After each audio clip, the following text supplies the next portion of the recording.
Ons teksgedeelte vanoggend kom uit Markus 5 uit. Markus 5 vers 21 tot 43. Die wat dit wil opsoek is welkom.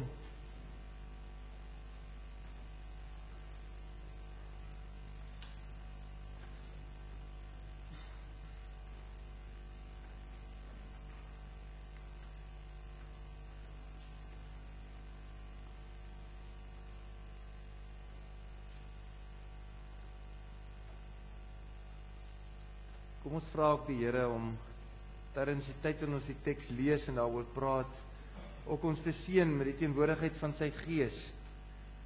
Here, ons kan hierdie woorde lees soos wat ons elke dag verskillende dinge lees, 'n koerant, 'n boek, 'n verhaal, Here. Maar as U, wanneer ons hierdie Bybel lees, hierdie Gees vir ons kom leer, dis wat ons nodig het, dis wat ons vra, Here. Mag U ons kom leer, elkeen van ons dalk iets laat hoor of raak sien, wat ons ook nodig het om te verander en om te vernuwe, om anders te gaan leef. Ons bid dit in die naam Jesus. Amen. Markus 5 vanaf vers 21 sê, Jesus het daarna met die skuit teruggevaar na die oorkant toe. En toe hy nog daar by die see was, het 'n groot menigte om hom saamgedrom. Een van die raadslede van die sinagoge, 'n man met die naam Jairus, kom toe daaraan. Net toe hy vir Jesus sien, val hy op sy knieë voor hom en smeek hom dringend: "My dogtertjie lê op haar uiterste. Kom lê tog U hande op haar sodat sy kan gesond word en lewe." Hy het saam met hom gegaan. 'n Groot menigte het agter hom aangegaan en hulle het van alle kante af teen hom gedruk. Daar was ook 'n vrou wat al 12 jaar lank aan bloedvloeiing gely het. Sy het baie gely onder die behandeling van talle dokters en het alles wat sy gehad het daaraan bestee. Sy het egter geen baat daarby gevind nie. Haar toestand het eerder vererger. Sy het van Jesus gehoor en in die gedrang nader gekom en van agteraf aan sy klere geraak, want sy het gedink, as ek maar net aan sy klere kan raak, sal ek gesond word. En dadelik het die bron van haar bloedvloeiing opgedroog en sy kon aan haar liggaam agterkom dat sy van haar kwaal ontslae was. Jesus het ook self onmiddellik geweet dat daar van hom krag uitgegaan het. Hy het hom in die gedrang omgedraai en gevra: "Wie het aan my klere geraak?" Sy disippels het hom geantwoord: "U sien tog dat die mense van alle kante af teen U druk. En dan vra hy nog: wie het aan my geraak?" Hy het rondom hom gekyk om te sien wie dit gedoen het. Die vrou het geskrik en gestaan en bewe, want sy het besef wat met haar gebeur het. Sy het toe voor hom op haar knieë kom val en vir hom haar hele geskiedenis vertel. Daarna sê hy vir haar: "Dogter, jou geloof het jou gered. Gaan in vrede, wees vergoed van jou kwaal genees." Terwyl Jesus nog met die vrou praat, kom daar mense van die raadslid van die sinagoge se huis af en sê vir hom: "U dogter het gesterwe. Waarom val u nog ons leermeester lastig?" Jesus het egter met die een oor gehoor wat daar gesê word en hy het toe vir die raadslid van die sinagoge gesê: "Moet jou nie ontstel nie, bly maar net glo." Jesus het niemand behalwe Petrus, Jakobus en Johannes, die broer van Jakobus, toegelaat om verder saam met hom te gaan. Hy kom toe by die huis van die raadslid van die sinagoge aan en sien die hele gedoente van mense wat verskriklik huil en te kere gaan. Hy het ingegaan en vir hulle gesê: "Wat raas en huil julle so? Die kindjie het nie gesterwe nie, sy slaap nie." Hulle het hom uitgelag. Hy het almal beveel om uit te gaan. Hy het net die pa en die ma van die kindjie en die 3 disippels wat by hom was saamgeneem en in die kamer ingegaan waar die kindjie was. Hy vat toe die kindjie se hand en sê vir haar: "Talita, kom." Dit beteken: "Dogtertjie, ek sê vir jou, staan op." Dadelik het die dogtertjie opgestaan en begin loop. Sy was al 12 jaar oud. Die mense was stom van verbasing. Hy het hulle toe streng opdrag gegee om niemand anders daarvan te laat hoor nie en gesê hulle moet vir haar iets te ete gee. En dit is ons teks vir vanoggend. Daar is so baie temas, dis 'n baie volgelaaide gedeelte. Daar's so baie temas waaroor mense kan praat. Ek moet dan nou so met nie eers heeltemal tong in die kies nie sê, ons lees mos in ons gemeente die teks die hele week oor, en as jy nou by Bybelstudiegroepe kom en so aan, dan lees jy die teks en dan hoor jy by mense: "Wat het julle gehoor? Wat het julle opgeval?" En by een so geleentheid Sê tannie baie ernstig, sy sê dominee, niks in hierdie wêreld het verander nie. Ek sê tannie ja, sy sê dominee, hierdie gedeelte wat sy was by baie dokters en sy het alle geld uitgegee. En dit het haar niks gebaat nie, haar toestand het eerder vererger. Sy sê dominee, niks het verander nie. Soos die Engelsman sê, toe set sy nou die scene vir die res van die Bybelstudie. Gelukkig nou nie, nee. Vriende, ons praat oor menswaardigheid. En die waarde waaroor ons praat vandag is luister. Om te luister. En ek moet eerlik sê, mens lees baie keer die teks en dis glad nie 'n onbekende gedeelte nie. Maar ek het hom nog nooit gelees om so daaraan te dink nie, so dit was vir my 'n wonderlike week. Maar kom ons ek wil amper sê begin bietjie vroeër. Ons begin nie heeltemal by die begin nie.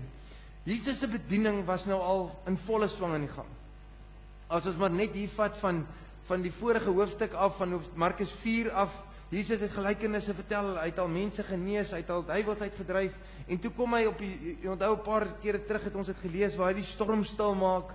So hy's nou op die skipie en die storm stil gemaak en al die dinge daar het gebeur en dan staan daar en daarna het hulle aan die oorkant by die land van die Geraseëners gekom en daar was die besetene van Gerasa, soos dit maar gesê word, en daar het hy die man se bose gees uitgedryf en die man daarin genees, en toe dit klaar was het hulle weer op die skipie geklim en dan begin ons teks nou, en daarna het hulle weer teruggevaar na die oorkant toe. En hy sê, toe hy daar aankom, toe hy net so van die skip nog afklim, toe staan daar reeds 'n klomp mense daar saamgedrom, 'n menigte mense staan daar so. Ek sou wat dink dat hulle elkeen met hulle eie verwagting opgedaag het. As jy nou net luister soos die vrou wat daar was en die raadslid wat gekom het, ek glo almal wat daar was het een of ander verwagting gehad van wat hierdie rabbi, hierdie leermeester Jesus gaan doen. Miskien wou hulle net hom gesien het. Weet ons mense is ons maar so, as daar iemand wat bekend raak of berig raak of beroemd raak, hang af watter manier jy kyk, ons wil ons almal graag gaan kyk hoe dit lyk, jy weet. Of as daar iets gebeur, dan wil jy deel daarvan wees. Miskien het hulle gehoor hierdie man se wysheid, waarmee hy die skrif uitlê, en wou hulle graag hoor dat hy nie dalk nog gelykenisse gaan vertel of vir hulle gaan leer nie. Miskien was hulle daar om 'n wonderwerk te sien, want hulle hoor van hierdie wonderwerke, of miskien wou hulle self genees geword het, soos hierdie vrou waarvan ons lees. Elkeen het definitief daar met iets om te kom kyk, en in hierdie geharwar van mense om hom, en alles wat nou net gebeur het voor hierdie gedeelte, tussen dit alles kom val hier nou 'n raadslid van die sinagoge voor Jesus neer. Nou ons moet net iets daarvan verstaan, dis seker die mees onwaarskynlikste persoon wat na Jesus toe sou kom. Want die sinagoge en die raadslede wou dan nou juist kyk of hulle hom kan uitvang, want hy is nou besig om hulle wêreld vir hulle 'n bietjie warm te maak. Maar hierdie ou hy kom val op sy knieë voor Jesus en hy sê net, Here, my kind, my dogtertjie lê op haar uiterste, kom lê tog net die hande op haar, sodat sy gesond kan word, sodat sy kan lewe. Hy kom smeek die Here dit. Daar staan, hy kom sê dit dringend vir die Here. En Jesus luister nou. En Jesus gaan saam met hom. En nou die menigte mense gaan saam en binne hierdie samedromming word daar nou gestamp en gestoot, want almal wil nou net iets mis van wat daar kan gebeur nie. Hulle wil almal seker ook sien. En 'n vrou wat aan bloedvloeiing gely het, gebruik haar kans. En sy vat aan Jesus se klere met die geloof dat sy genees sal word. Die teks sê, sy het aan hom geraak, want sy het by haarself gedink, as ek net aan hom kan raak, sal ek gesond word. Sy het geglo, sy sal gesond word, genees word, as sy aan die Here raak. En dit gebeur. Sy besef onmiddellik dat sy genees is. Maar Jesus besef ook, het iets gebeur, dat krag van hom uitgegaan, sê die teks. So binne hierdie gedrang van mense, en mense wat stamp en stoot, Jairus, wat nou hastig is, want sy kind lê op sterwe, die Here is dan gelukkig nou op pad, so hulle is nou op pad om iets te gaan gebeur, en almal wil saamkom, in hierdie geharwar stop Jesus. En hy draai om, en hy sê, maar, wie het aan my geraak? En niemand verstaan dit, selfs die disippels sê, ag Here, weet mos dan nou, die mense stamp en stoot, weet, hy sê, nee, wie was dit? En daar staan, die vrou het bang geword. Want sy het besef wat gebeur het, en sy besef dadelik, maar Jesus moes ook besef het dat iets gebeur, want En hier staan sy in die midde van almal, want sy het bang met rede natuurlik ook, vriende. Nie net omdat sy genees is nie, want ek meen, dit is tog wat die Here doen, maar in die eerste plek was sy 'n vrou gewees. Ons reëls en dinge het 'n bietjie verander deesdae, maar 'n vrou vat nie sommer aan 'n man nie in die omstandighede van die tyd nie. In die tweede plek het sy aan bloedvloeiing gelei en dit het haar volgens die wette en so aan ook onrein gemaak. So as ons nou 'n bietjie met uitdink hieroor, kon sy vir die 12 jaar wat sy daarin gelei het, kon sy nie na 'n geloofsgemeenskap toe gegaan het nie. Was sy eenkant toe uitgeskuif want sy's onrein. Sy kan nie kerk toe gaan nie, sy kan nie na ander mense toe gaan regtig nie. Daarom hierdie druk by die dokters dat sy net kan genees word, waar sy alle geld gegee het, net sodat sy kan genees word, dat sy weer kan deel word van die samelewing. En nou kom sy as onrein vrou en sy vat aan 'n rabbi. En hy weet dit. En hy kyk vir haar en sy staan in bewe. En wat doen sy? Net daar, tussen al die mense, tussen almal wat nou op pad is, want Jairus se dogtertjie is nog aan sterwe, net daar vertel sy haar hele geskiedenis vir Jesus. En wat doen hy? Hy luister. En nadat hy geluister het, reageer hy met sagtheid en met liefde en hy sê vir haar dogter, net die aanspreekvorm al klaar sê vir ons die manier hoe hy met haar gepraat het. Dogter, jou geloof het jou gered. Gaan in vrede. Hy spreek vrede oor haar vrese en oor alles wat daar mag wees, oor haar spreek hy vrede uit. Dogter, jou geloof het jou gered. Gaan in vrede. En nog verder sê hy vir haar, wees vergoed van jou kwaal genees. Hier is Jesus met 'n menigte mense wat om hom saamdrom, op pad om Jairus se dogtertjie te gaan red, en hy onderbreek hierdie belangrike reis om na hierdie vrou wat in die samelewing 'n onbelangrike persoon is, in baie mense se oë te luister en haar te seën. Net daarna, die teks, net nadat hy dit gesê het, swaai die teks dadelik weer oor en sê, maar hier kom toe 'n klomp mense aan, hulle sê die dogtertjie is dood. Maar weer hoor Jesus dit, en hy reageer dadelik, en ek glo hy reageer om Jairus se geloof te versterk, want hy reageer dadelik na Jairus toe, en hy sê, moet jy nie ontstel nie, bly net glo.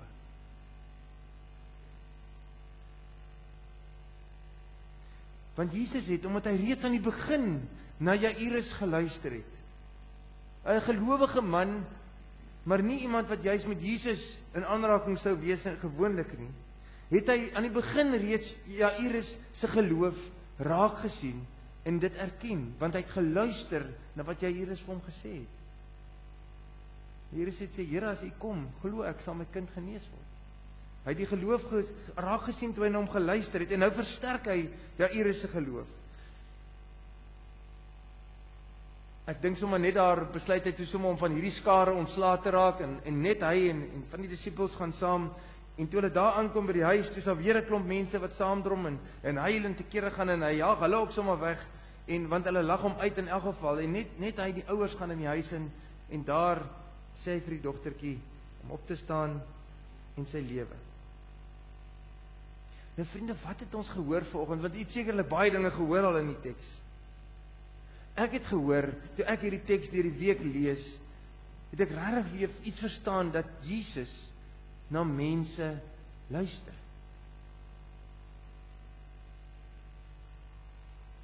Aan die een kant 'n belangrike kerkman, tog in hierdie geval 'n baie onwaarskynlike persoon binne die konteks van waarin Jesus toe moes lewe en werk op daai stadium.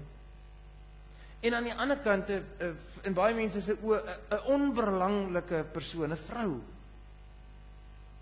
Jesus maak nie onderskeid in die eerste plek nie.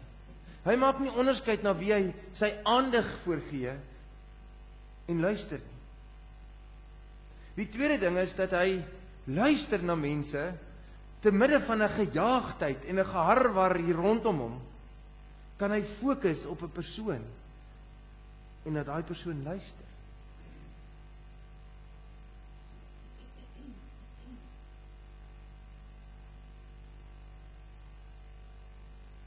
En daar staan Sy het haar hele geskiedenis vir hom vertel.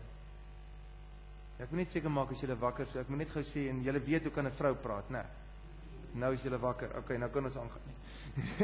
Sy het haar hele geskiedenis vir hom vertel, en hy het gestop te midde van alles, want hy moet nog 'n kind gaan red, en hy stop, en hy luister na haar hele geskiedenis. Ongelooflik. Hy kyk hulle in die oë, hy gee hulle die kans om hulle stories vir hom te vertel, te midde van wat hom saamdroom. Die vraag is, as Jesus dit gedoen het, wat vra dit van ons? Vriende, een van die mens se diepste behoeftes is om gehoor te word, om erken te word. Alle mense. So vriende, om na iemand te luister, om regtig waar na iemand te luister, om hulle hart te hoor, is om hulle lief te hê. In enige verhouding, tussen kinders en tussen ouers, tussen huweliksmaats, tussen familielede of tussen kollegas en vriende, of tussen vreemdelinge, of tussen mense van verskillende stand in die samelewing. As mense waarlik na mekaar luister, dan is daar liefde. Want om waarlik na iemand te luister, sonder vrees of veroordeling, sonder om jou eie gedagtes of emosies dadelik op die persoon af te forceer of jou storie te wil vertel, om te luister na iemand, is om iemand se menswaardigheid op 'n baie diep vlak te erken. As jy waarlik waar luister na iemand se verhaal, dan wys jy vir die persoon, ek sien jou raak as 'n mens. Ons het vanoggend na die wet geluister, samevatting van die wet. Ons het daaroor gesing, Gods wet vra liefde, maar eerstens vir hom, ons Here, en dan vir ons naaste. En hy het gesê, jy moet jou naaste lief hê, soos wat jy jouself lief het. Ek dink ons grootste probleem, of die ding waarmee ons meeste sukkel, is dat ons godsdiens baie privaat geword het. My godsdiens, my geloof, my manier hoe ek met my Bybel en met my geloof omgaan, is 'n baie privaat saak. Ek kies hoeveel mense ek wil deel maak daarvan, met wie ek dalk oor my geloof sal praat, in watter kerk of in watter geloofsgemeenskap ek deel word, en dan selfs hier kies ek, hoe wil ek deel daarvan word. Vir baie mense sal hulle sê, my saak met die Here is my saak met die Here, dis tussen my en hom. Maar Jesus maak dit 'n saak tussen God en myself en my naaste. Ek kan nie my naaste miskyk of misken nie. Die waarheid is, ongelukkig sal ons gewoonlik antwoord, en ek is die heel eerste een wat dit sal doen, en sê, maar ons is 'n gejaagde lewe. 'n Ratreis, soos ons almal graag sê. Dis so verskriklik besig, ek het regtig nie nog tyd of kapasiteit om na nog iemand se storie te luister nie, want dan moet ek ook daai persoon se probleem tog nou my eie maak, en ek moet nou daai persoon help dalk, of wat ook al. Ons het nie tyd vir mense nie. Nog minder tyd om na hulle te luister. Maar weet jy, dalk mag dit al wees wat hulle nodig het. Net iemand wat luister. Jesus het in 'n geharwar en 'n baie gejaagde lewe, en met 'n klomp mense wat iets van hom wou hê, of iets van hom verwag het, of iets van hom wou vra, het Jesus tyd gemaak om na mense te luister. En in hierdie een verhaal hoor ons 2 mense wat hy na geluister het en waarop hy gereageer het. Vir een moes hy iets gaan doen, vir die ander het daar reeds iets gebeur en kon hy haar net seën nadat hy haar storie geluister het, waar met vrede seën en haar daar laat. Jesus wys ons, tussen 'n klomp mense en dinge deur, kan jy jou aandag aan een persoon bestee, al is dit net vir 'n tydjie, want dit is vir God belangrik. Dit is waaroor die samevatting van die wet gaan, dit is waaroor God se wet gaan, dit is wat hy van ons verwag. Hê my lief, maar hê net so dieselfde, hê ook jou naaste lief, soos wat jy jouself lief het. En so graag soos jy self gehoor wil word, so graag soos wat jy self as mens geag en geerken wil word, so moet jy dit ook gun vir elkeen wat op jou pad kom. tyd, paar jaar terug al en 'n paar keer in eredienste het ek al gesê dit help my en dit help ons om partykeer op so 'n moment soos nou wil ek sê ons eie prioriteite en ons eie lewensdoel net weer uit te sorteer in ons kop. En dit is altyd daai 3 vrae wat ons moet vra. En ons moet hulle in hierdie volgorde vra. Die eerste vraag is altyd: wie is God? Wie is God? Vir jou ook. Wie is die Here? Die een wat vir jou vra, jy moet hom lief hê, en dan moet jy die een wat vir jou vra, jy moet jou naaste ook so lief hê. Wie is die Here? Want dan kom die tweede vraag wat sê, nou wie is ek? Maar jou antwoord op hierdie wie jy is, word eintlik bepaal op die manier hoe jy die eerste vraag antwoord. En eers dan kan jy die derde vraag vra, maar wat maak ek hier? Want die antwoord op daardie vraag word bepaal deur die antwoord op die eerste 2 vrae. En dit sal bepaal wat jou prioriteite is hier op hierdie aarde. En vriende, ons moet eintlik elke dag hierdie vraag vir jouself vra, want as jy jou voet by die deur uit, nog voor jy jou voet by die deur uit sit, as jy die TV of die radio aansit, of die koerant lees, nog voor jy in die oggend by jou huis uit is, dan sê die wêreld vir jou iets anders. Dan sê die wêreld vir jou, God is nie deel hiervan nie, hier moet jy vir jouself sorg, maak dat jy alles doen wat net vir jouself is, en dat jy weet 'n opgang in die lewe maak, en geld kry, en sekuriteit kry, en lekker lewe, want dit gaan oor jouself, die advertensies en al sê dit sommer gou vir jou. En daarom is dit nodig dat ons koppe moet heroriënteer elke oggend, en te sê, maar wie is God? Wie is die God in wie ek sê ek glo? Want dit sal bepaal wie ek kan sien wie ek is, en wat ek hier moet maak. En eers dan, vriende, as ons iets daarvan verstaan, sal jy kan begin luister na mense. Ek sien die week op Facebook bladsy van 'n vriend van my wat Bonhoeffer aanhaal. Hy sê Bonhoeffer sê Christianity preaches the infinite worth of that which is seemingly worthless and the infinite worthlessness of that which is seemingly so valued. Christendom sê vir ons, dit wat ons dink soveel waarde het niks waarde nie. Dit wat alles wat die wêreld daar buite vir ons sê. Maar Christendom sê ook vir ons, en Christus sê vir ons, daar is waarde in dit wat juis waardeloos is. Daar lê waarde daarin om na mense te luister, want na wie en dalk nie noodwendig sou nie, om na hulle stories te hoor. Vriende, wat ag jy as waardevol in jou lewe? Bepaal jou geloof dit, bepaal die wêreld dit. Want die Here sê vir ons, liefde vir God, liefde vir jou naaste. Wie is jou naaste? Elkeen wat op jou pad kom, enige gegeewe tyd. Dis wat die Here vir ons leer. Mag die Here ons help om mense raak te sien in die tyd waarop ons daarop fokus, en mag nog daarna ook, maar mag die Here ons ook help om na mense te luister. Met 'n oop hart, met oop ore, en met geloof in die Here, wat vir daardie persoon na wie ek luister, baie, baie lief is. Amen.